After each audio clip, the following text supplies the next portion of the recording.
بسم اللہ الرحمن الرحیم۔ السلام علیکم دوستو ایک دفعہ پھر آپ کی خدمت میں حاضر ہیں ایک نئے موضوع اور ایک نئی ویڈیو کے ساتھ۔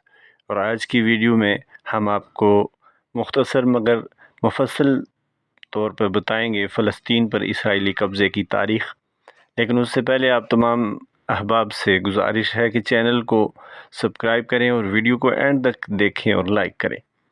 محترم سامعین و ناظرین، اسرائیل کا قیام 1948 عیسوی میں اس وقت عمل میں آیا جب برطانیہ اور اس کے اتحادیوں نے فلسطینی علاقوں میں اس کی بنیاد رکھی۔ یہاں سے فلسطینیوں کی بڑے پیمانے پر نسل کشی کا آغاز ہوا، جس میں دنیا کی بڑی طاقتوں نے یک طرفہ طور پر اسرائیل کا ساتھ دیا۔ فلسطین کی سرزمین ایک صدی سے کچھ عرصہ قبل سلطنت عثمانیہ کا حصہ تھی۔ پہلی جنگ عظیم کے دوران جیسے ہی سلطنت زوال پذیر ہو کر ختم ہوئی، ترکی ایک جمہوری ملک بن گیا اور فلسطین پر برطانیہ نے قبضہ کر لیا۔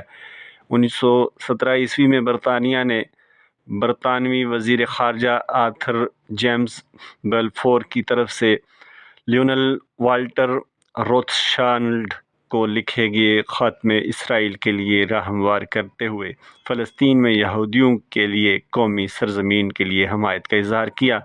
بلفور اعلانیہ، جس کی اب بھی اہمیت ہے، نے یہ کچھ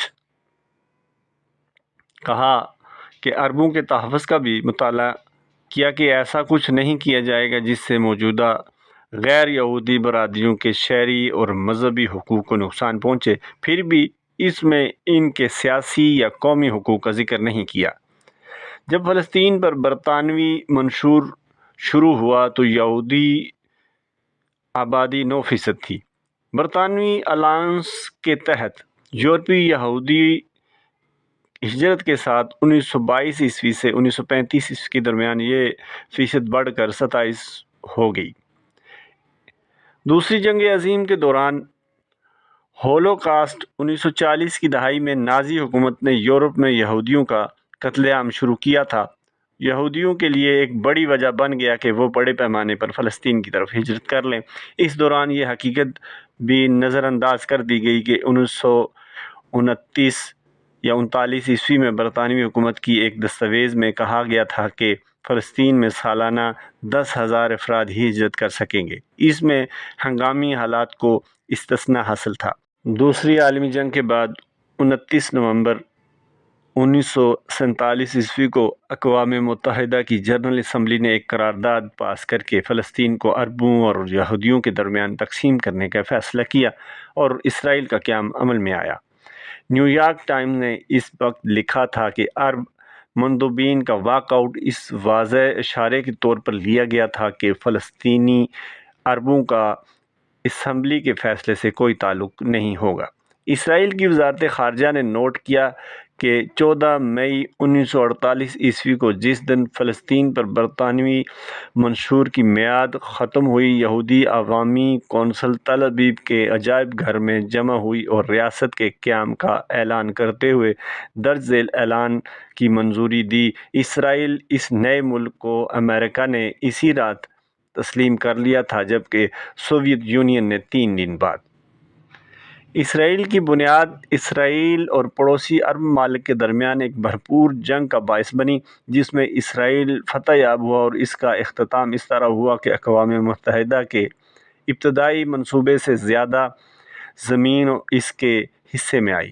فلسطینی اسے النکبہ کہتے ہیں، جس کا مطلب ہے تباہی، کیونکہ اسرائیل کی فتح فلسطینی کمیونٹی کے تقریباً 7 لاکھ افراد کی بڑے پیمانے پر نقل مکانی کا باعث بنی تھی۔ بی بی سی کی ایک رپورٹ کے مطابق 1948 عیسوی اور 1960 عیسوی کی دہائیوں کے درمیان 10 لاکھ تک یہودی پناہ گزین اور تارک وطن کے ساتھ ہولوکاسٹ سے بچ جانے والے اضافی 2.5 لاکھ افراد اسرائیل ہجرت کر گئے تھے۔ 1959 عیسوی میں یاسر عرفات اور ان کے دوستوں نے اسرائیلی قبضے کے خلاف مزاحمت کے لیے ایک چھوٹے سے خلیجی ملک کویت میں فلسطینی مزاحمتی گروپ الفتح قائم کیا۔ 1964 عیسوی میں عرفات اور دیگر فلسطینی لیڈروں نے اسرائیل کے خلاف متحد مزاحمت قائم کرنے کے لیے فلسطین لبریشن آرگنائزیشن PLO بنانے کے لیے افواج میں شامل ہونے کا فیصلہ کیا۔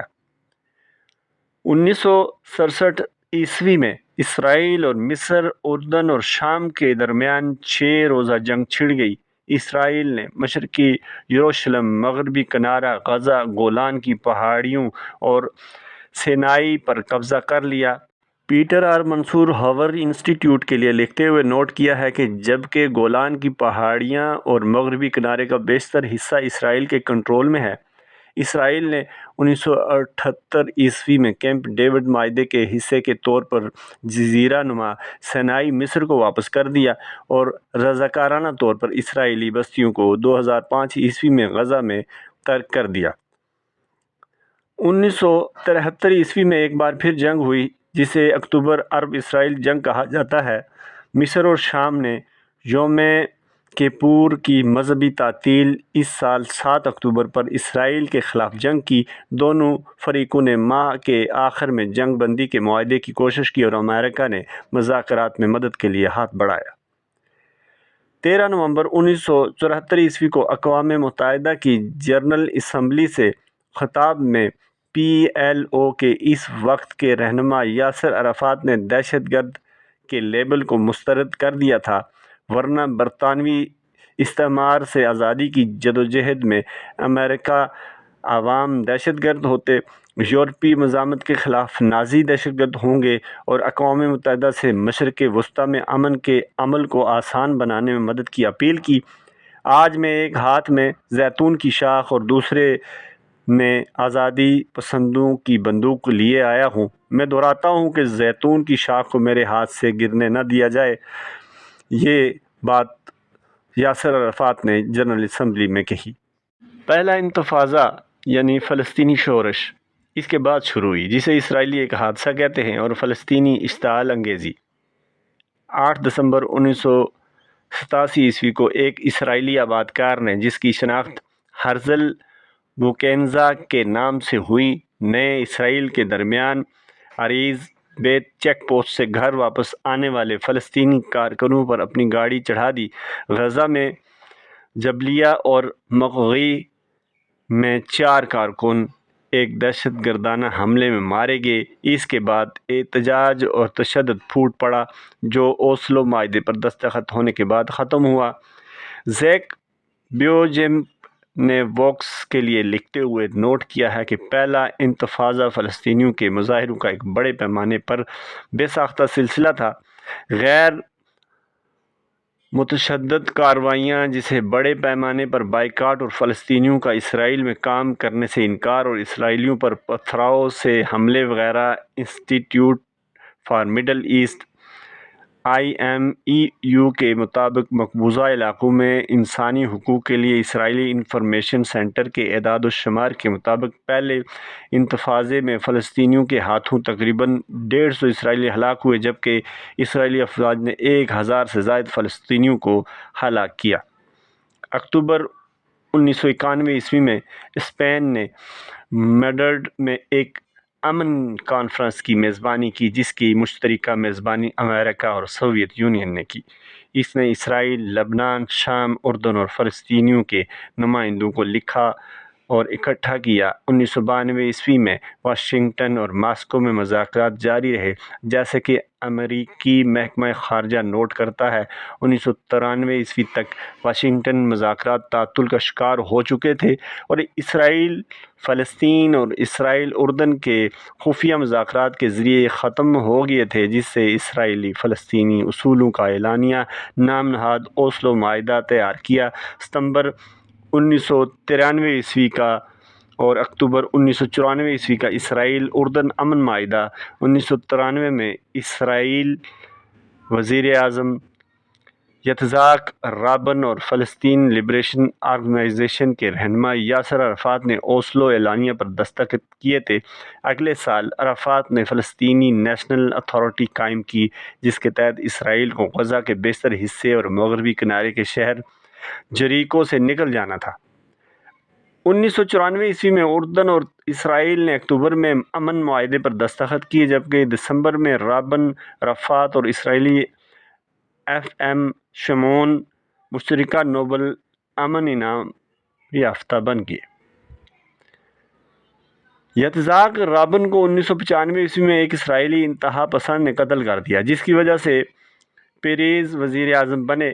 نیو پارکر میں ڈین ایفرون کی کتاب کا جائزہ لیتے ہوئے ڈیکسٹر لکھتے ہیں، جیسے ہی اوسلو کے عمل کا آغاز ہوا، رابن کے مستقبل کے قاتل یگل عمر کا یقین پختہ ہو گیا کہ رابن اسرائیلیوں اور خاص طور پر آباد کاروں کو بیچ رہا ہے۔ اس نے ریلیاں نکالی، مقبوضہ علاقوں نے معاہدوں کی مذمت کی اور یہاں تک کہ اپنی ملیشیا شروع کرنے کی کوشش کی۔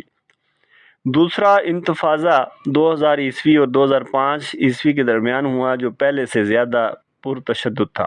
امن مذاکرات ٹوٹ چکے تھے اور اسرائیلی اور فلسطینی ایک دوسرے سے ہوشیار تھے۔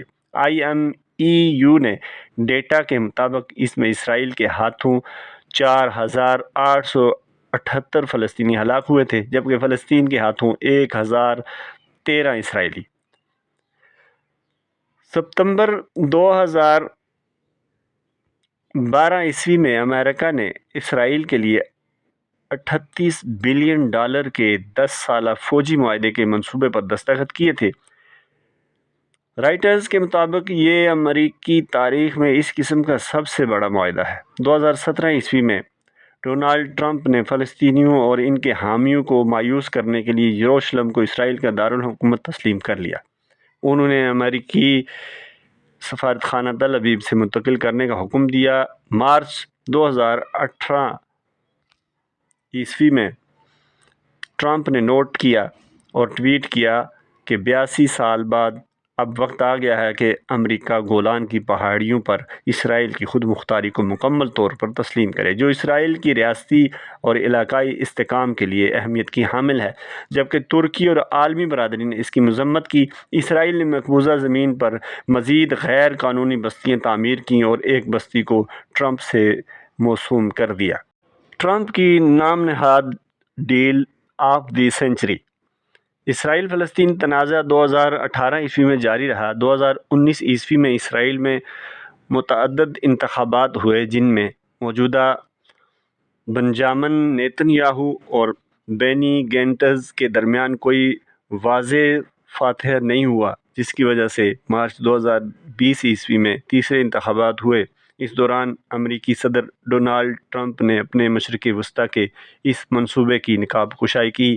اسرائیلی فلسطینی تنازع 2018 میں بھی جاری رہا اور 2019 میں اسرائیل میں متعدد انتخابات ہوئے، جن میں موجودہ بنجامن نیتن یاہو اور بینی گینٹز کے درمیان کوئی واضح فاتح نہیں ہوا، جس کی وجہ سے مارچ 2020 میں تیسرے انتخابات ہوئے۔